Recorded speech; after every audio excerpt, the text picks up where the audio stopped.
안녕하십니까? 한국의 정치 논평 전문 유튜브 채널 백평입니다. 한국의 대통령 용산 소재 집무실이 미군에 의해 감청이 된 사실이 드러났습니다. 현재 한국의 언론사들과 방송사들, 그리고 저와 같은 정치 논평 유튜버들, 이에 더하여 민주당 국회의원들과 여당 국회의원들까지 나서서 한국의 안보가 완전히 달랐다는 비난이 쇄도하고 있습니다. 전에도 대통령실이 감청된 전례가 있었는데요. 겉으로는 동맹국이라고는 하지만 현실은 미국의 속국이라는 사실이 더 맞는 표현 같습니다. SNS에 유출된 대한민국 대통령실에서 있었던 국가기밀 대화 내용은 상당히 구체적이고 충격적인 것으로 알려졌습니다.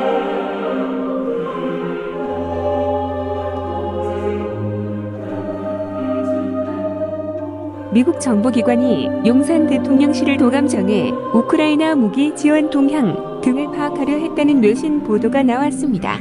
사실상의 첩보전의 일환으로 세계 각국의 정보 전쟁에서는 동맹국도 배려 대상이 아니라는 게 다시 입증된 셈입니다. 과거 미국의 도청 사례에 다른 우방들은 강경한 기조를 보이면서 할 말은 했다면 한국 정부는 매번 뜻된 미지근한 반응 또는 모르쇠로 일관하기도 했었습니다. 대통령실 관계자는 이번 도감청 의혹에 대해서 과거의 전례, 다른 나라의 사례를 검토해서 대응책을 한번 보겠다고 말했는데 어떠한 대응이 나올지 주목되고 있습니다.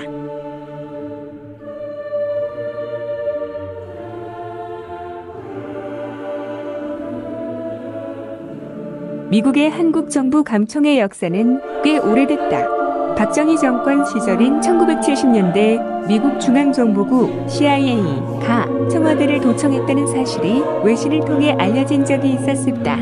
박 대통령이 로비스트 박동선을 고용해 미국 의회 의원들을 포섭하려고 했다는 내용을 1976년 10월 15일자 워싱턴 포스트가 보도했는데 정보의 출처는 CIA의 청와대 도청 자료였습니다가 도청 사건 후 우리 정부는 미국을 향해 아무런 항의 말도 하지 않았습니다.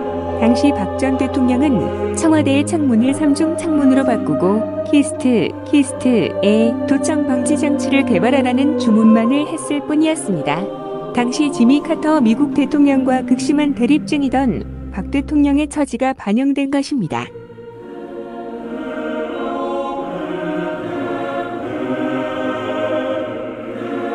어떤 면에서 보면 일각의 주장이 사실인 것 같습니다. 많은 한국인들은 한국이 미국의 속국이라고 믿고 있습니다. 그렇기 때문에 미국에서 유학을 하고 귀국하면 몸값이 100배 이상 뛰는 것이 거의 관례화되었습니다. 하버드 대학교를 비롯해서 미국에서 전문 대학만 아니면 미국 대학교를 졸업하는 순간 해외퍼로 분류가 되어 상류 사회에 진입하는 것이 매우 수월합니다. 한국은 미국의 속국이나 다름이 없습니다. 심지어는 국회의원들도 미국에서 대학을 다닌 것을 자랑합니다.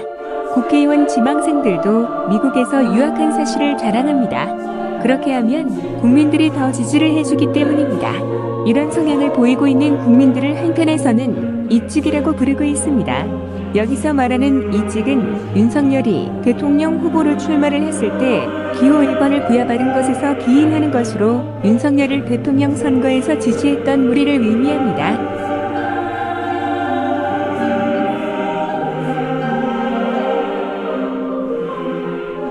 이런 식민근성으로 인해 독립국으로 돌아왔을 때 임시정부 독립군들은 친일 매국노 이승만을 초대 대통령으로 선출하였습니다.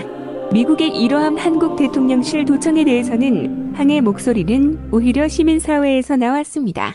대한상위 군경회를 필두로 대한반공청년회와 대한전물군 경유족회 등이 나서 민주자유수호를 위해 함께 싸운 맹방으로서 국가원수 집무실에 대한 도청 행위는 있을 수 없는 일이라고 걸게했었습니다.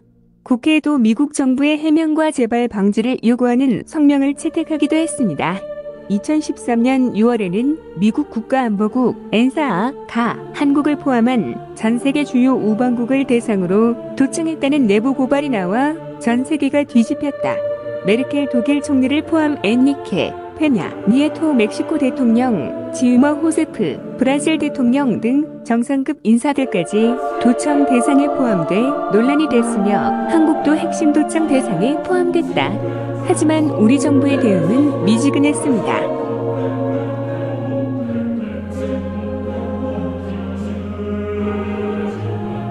반면 다른 각국 정상들의 반응은 즉각적이면서고 강경했습니다. 메르켈 독일 총리는 도청 파문이 일자 미국의 명확한 해명과 책임자 처벌까지 강력히 요구했다. 프랑스도 진상규명을 주문했으며 당시 미국과 EU, 유럽연합 사이 추진 중이던 FTA 협상이 난항을 겪기도 했습니다. 같은 해 10월 벨기에 브뤼셀에서 열린 유럽연합 EU 정상회의는 미국의 도청 파문에 대한 불만 성토의 장이 됐을 정도로 미국을 향한 불만 여론이 들끓었습니다. 불편해진 우호 관계 회복을 위해 오바마 당시 미국 대통령은 스키를 타다 부상을 당한 메르켈 총리에게 직접 안부 전화를 걸어 화해의 제스처를 보내는 일까지 있었습니다.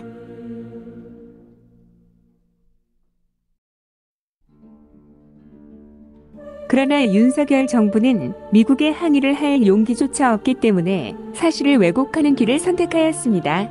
미국이 한국을 도청한 사실이 없다고 대변인이 발표했습니다. 윤석열 정부의 특징은 강대국에게는 밑도 끝도 없이 굽신거리면서 굴욕적으로 기는 외교를 즐긴다는 점입니다.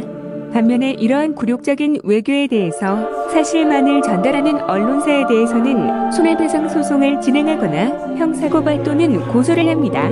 즉, 밖에서는 병신처럼 굴면서도 집구석에 돌아와서는 가정폭력을 행사하는 것입니다.